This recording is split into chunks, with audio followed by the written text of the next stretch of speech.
who the fuck are these useless and pathetic evangelicals? As a true the person that wrote this article, Nathaniel Manderson, he's a true believer in the invisible ferryman in the sky, and then he explains how evangelicals became enemies of Jesus. Now, so who and what and why and how the fuck is an evangelical described? We often forget after growing up that some people who grew up in the church and they go to an evangelical seminary and they work and they either work in the ministry, that many or perhaps most Americans have little knowledge and understanding of how the evangelical movement and the Christian faith and how it connects to American culture and American politics.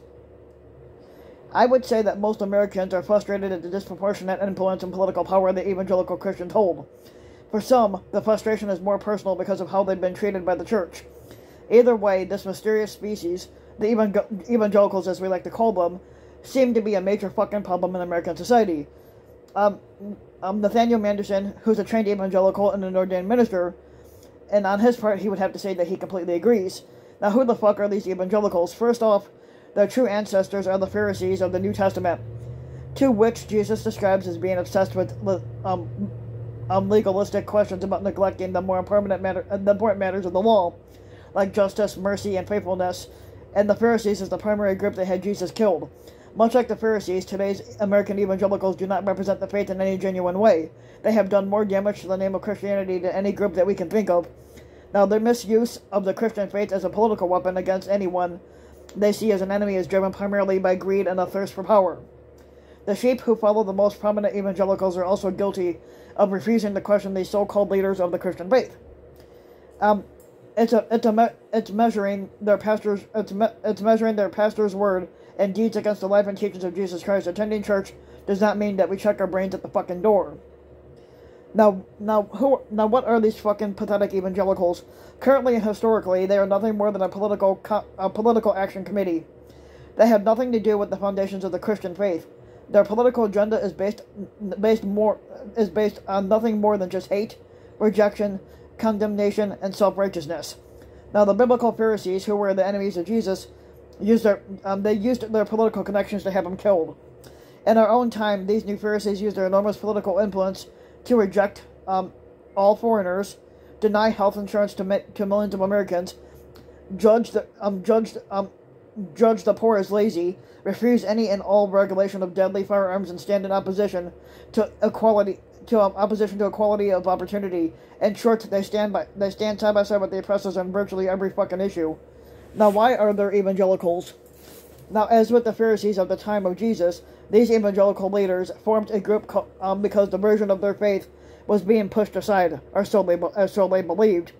The Pharisee movement arose during a time of perceived or actual moral decadence during the Roman Empire. Now, the evangelicals also believe, which the evangelicals also believe is occurring today in America. Evangelicals panicked at the rise of the social gospel when it became the driving force behind the civil rights movement of the 1960s, and they panicked further with the largely secular feminist movement and the lesbian, gay, bisexual, transgender pride movement. Evangelicals could see their power and influence waning immediately they went into action. In the last 40 years, America has provided enough political ammunition for these evangelicals to swing almost every election.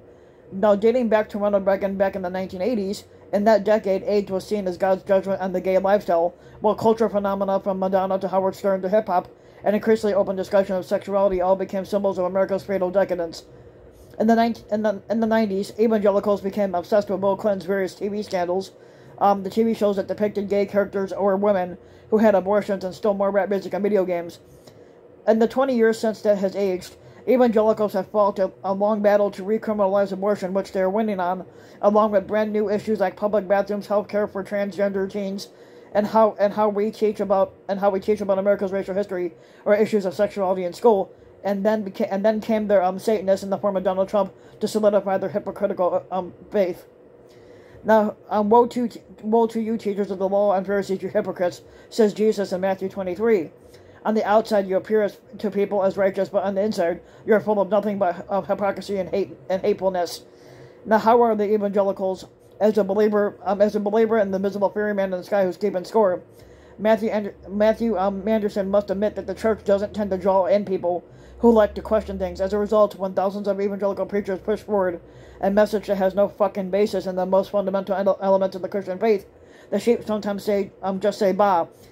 We believe that the most influential and most political pastors within the evangelical community, like Franklin Graham and Robert Jeffress, deliberately pursue this misleading approach. They are enemies to the true message of Jesus and to America in general. Evangelical leaders are focused on making their followers feel righteous and good by pointing out others who they claim are visible and measurable enemies of this invisible ferryman in the sky. Now, in targeting abortion providers, the lesbian, gay, bisexual, transgender population, and other unacceptable or radical forces, the evangelical leaders have made billions of dollars. They acquired political power out of all proportion to their numbers and built massive churches with televised services and parking lots the size of football fields. Now, none of these issues are actually based on the Christian faith or the Bible, but indeed, many are directly contrary to it, but who cares about small details like that shit? So, now what? And we're not really fucking sure, but exposing evangelical hypocrisy has been a crusade since we listened to the first youth pastor say a lot of weird things about sex. Basically, the youth pastor seemed a little too concerned with whether or not we masturbated or not. At the time, Nathan was a 14-year-old boy feeling a little out of control at the time, so his answer remains private to this day. Either way, in the wake of its unholy union with Donald Trump, we're afraid that it is too late to save the evangelical church. Now, the leaders have sold what remained of their souls for the one last shot of political power.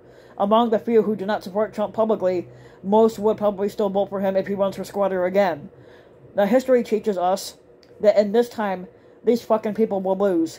We remind ourselves of them a million times a day among the faithful who still believe in welcoming the foreigner, healing the sick, serving the poor, and fighting the oppressors.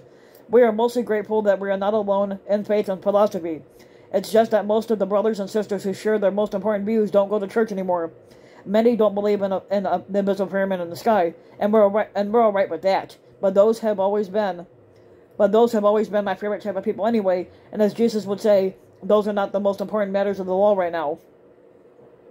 So if you like the video, give the video a like and subscribe to my channel, RBW King. You can also hit the notification bell so that you'll be notified when a new video comes out. And if you want to support my work even further, you can donate to my Patreon link, which you can find in the About section of YouTube. And for just a little as a few bucks a month, your donation can help go a long way. And thanks for listening.